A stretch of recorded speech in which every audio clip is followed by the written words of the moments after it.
शिकवा था यहाँ रौनके बाजार नहीं, अब जो बाजार खुले हैं तो खरीदार नहीं। सबके हाथों में जहर का प्याला है मगर कोई सच बोलने के वास्ते तैयार नहीं। जनाब सदर-ए-गिरामी कद्र, मुअज़्ज़िज़ असातिज़े कराम और मेरे हम मकतब साथियों, अस्सलामु अलैकुम। 14 अगस्त 1947 अगियार से आज़ादी का दिन, जब हमारे आबा ने कायद आज़म मोहम्मद अली जिन्ना की क़यादत में इस्लाम के ज़रूरी असूलों को अमली जामा पहनाने के लिए इस खित्ते अर्ज़ी को हासिल किया।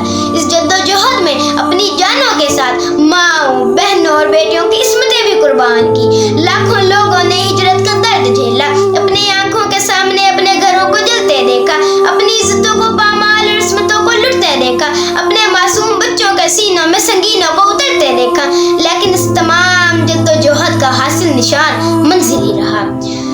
क्या में पाकिस्तान के 75 वर्षों में भी हम इस निशान मंजिल को मंजिल में न बदल सके? बकौल मुनीर नियाज़ी, इस मुल्क पे आसेब का साया है कि क्या है, इस मुल्क पे आसेब का साया है कि क्या है, कि हरकत तेज तर है और सफ़र आहिस्ता आहिस्ता। बल्कि ये सफ़र इंग्लिश का सफ़र बनकर सफ़र माकूस में बदल गया। आज़ादी की सिल्वर जुबली ही इस जद्दोजहद की बरसी में बदल गई।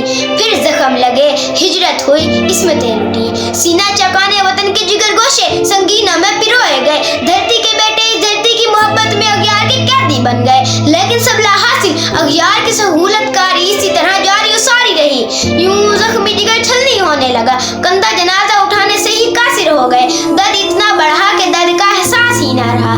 आज फिर आज़ादी का दिन है, जख्मी जिगर है मैं हूँ। सोचती हूँ आज़ादी की खुशी क्यों कर मनाऊँ, सोचती हूँ आज़ादी की खुशी क्यों कर मनाऊँ। सोचती हूँ जख्मी जिगर किसको दिखाऊँ, सोचती हूँ कहीं ये सफ़र सफ़र आएगा तो नहीं। अस्सलाम।